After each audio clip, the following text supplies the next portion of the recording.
हमने 6 सेकंड में आपको एक शॉट दिखाया। पहले हमारे देश में टॉयलेट आया ना पहले घर बनेगा। मैंने अगर आपको क्वेश्चन किया जाए जो आप पहले टॉयलेट बनाइएगा 1 साल के बाद आप घर बनाइएगा, तो आपका आंसर क्या होगा मालूम नहीं मालूम तो है आप भी हंस रहे होंगे अभी मेरे साथ। बट हमारे देश में सिर्फ ये इंडिया में ही हो सकता है, क्योंकि हम लोग विश्व गुरु बनने के लिए इतना ट्राई कर रहे हैं। पहले हम लोग शायद विश्व चाकर थे, नौकर थे। तो नौकर होने से कोई ट्राई करता है विश्व गुरु होने का, क्योंकि उनको मालूम नहीं है। एक सेंटेंस में वो कहते हैं हमारे देश में इतने ग्रेट आदमी पैदा हुए। तो ग्रेट आदमी जब पैदा हुए, जिस देश ने 2 एपिक दिया वर्ल्ड को, तो वो तो वैसे ही विश्व गुरु था। नया से 2014 के बाद विश्व गुरु बनने का ज़रूरत ही क्या था, आज तक हमको समझ में नहीं आया। या तो आप विश्व नौकर थे, या आपके सोच में आप नौकर हैं, इसलिए आप विश्व गुरु बनना चाहते हैं, इसीलिए किसी का घर तोड़ रहे हैं। मैंने 2014 के बाद इंडिपेंडेंस का बात करने के लायक भी जगह नहीं छोड़ा है, इसलिए गांधी जी को छोटा करते करते गोडसे को बड़ा करने का कोशिश कर रहे हैं। तो आप सोचिए 2014 में लॉन्च होता है, मैंने पूरा डिफेक्शन फ्री इंडिया के लिए टॉयलेट स्कीम इंडिया के लिए, जिसका बजट नियरली 3 साल में, लास्ट 3 साल में 79,000 करोड़ खर्चा किया गया। अगर हम कुछ गलत बोल रहे हैं तो हम स्क्रीन में आपको एक्चुअल फिगर्स दिखा देंगे। और 25 जून माने 2 अक्टूबर 2014 को लॉन्च किया गया ये स्कीम। 2014 2 अक्टूबर ये स्कीम लॉन्च किया गया, स्वच्छ भारत मिशन ग्रामीण। 25 जून 2015 में प्रधानमंत्री आवास योजना अर्बन। 2022 तक सबको घर मिल जाने का बात था, वो तो खैर हुआ नहीं, वो तो आपको अभी 2023 में मालूम है। 2024 में नहीं, 2040 में भी नहीं मिलेगा। क्यों नहीं मिलेगा? सोचिए, अगर हमने किसी को कॉल किया तो सबसे पहले पूछते हैं क्या आपसे अभी बात कर सकते हैं। तो अगर सामने वाला बोलता है हाँ बात कर सकते हैं, हमको तो मालूम नहीं वो कितना बिजी है, कहाँ पर है, रास्ते में है, टॉयलेट में है, बाथरूम में है, कोई पर्सनल इंटीमेट कोई कैरेक्टर के साथ वो बैठा है क्या नहीं, तो हम पूछ लेते हैं। तो सोचिए, आपको किसी को घर देना तो आप पूछिएगा। तो जो सर जी आपको घर चाहिए, वो बोलेगा हाँ, तो आप क्या कीजिएगा, उसका आधार कार्ड, उसका पैन कार्ड, उसका जो भी आपको चाहिए उसको घर देने के लिए।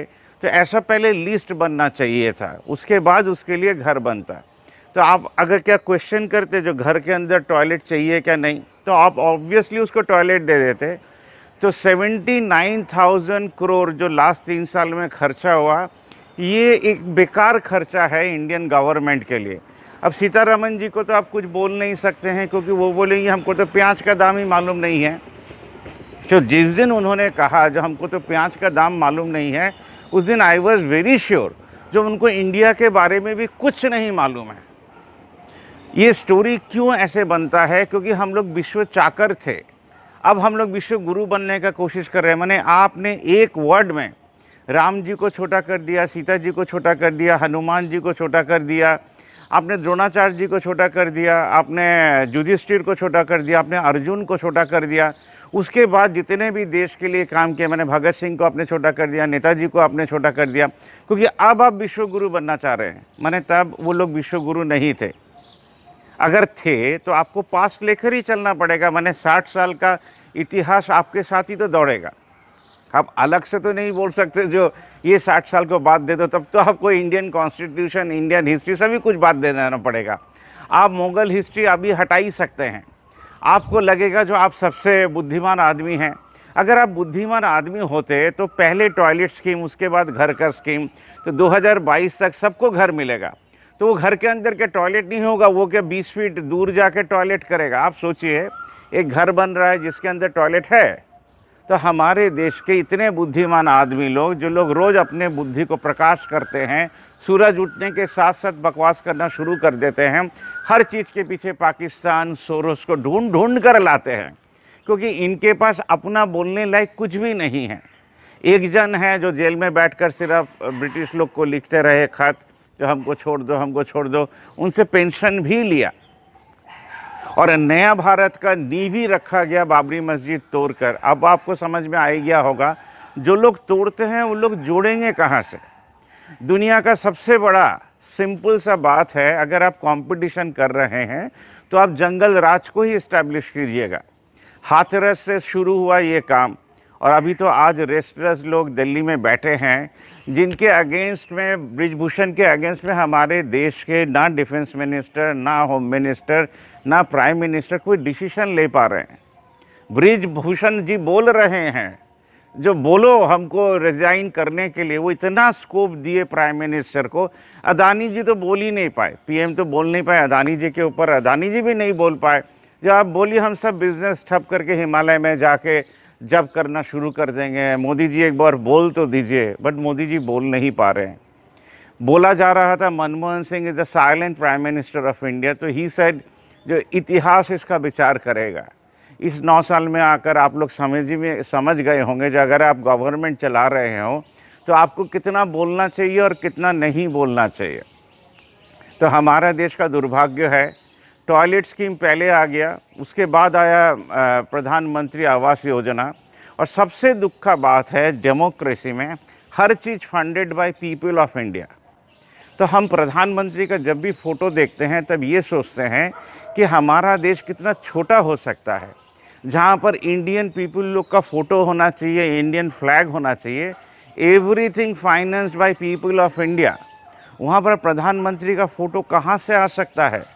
वो तो खुद ही सैलरी लेते हैं, पीएम केयर फंड चलाते हैं, नवरत्न इंडस्ट्रीज़ लोग से पैसा लेके 2900 करोड़, और बोलते हैं ये लोग सीख है, ये लोग काम नहीं करता है, इसको बेचने का कोशिश कर रहे थे अदानी को। अब तो शायद कुछ भी ना बेच पाए, जितना कुछ बेचा है उसको सब वापस ही देना पड़ेगा इंडिया को, क्योंकि जाते जाते आपको ये काम तो करना पड़ेगा।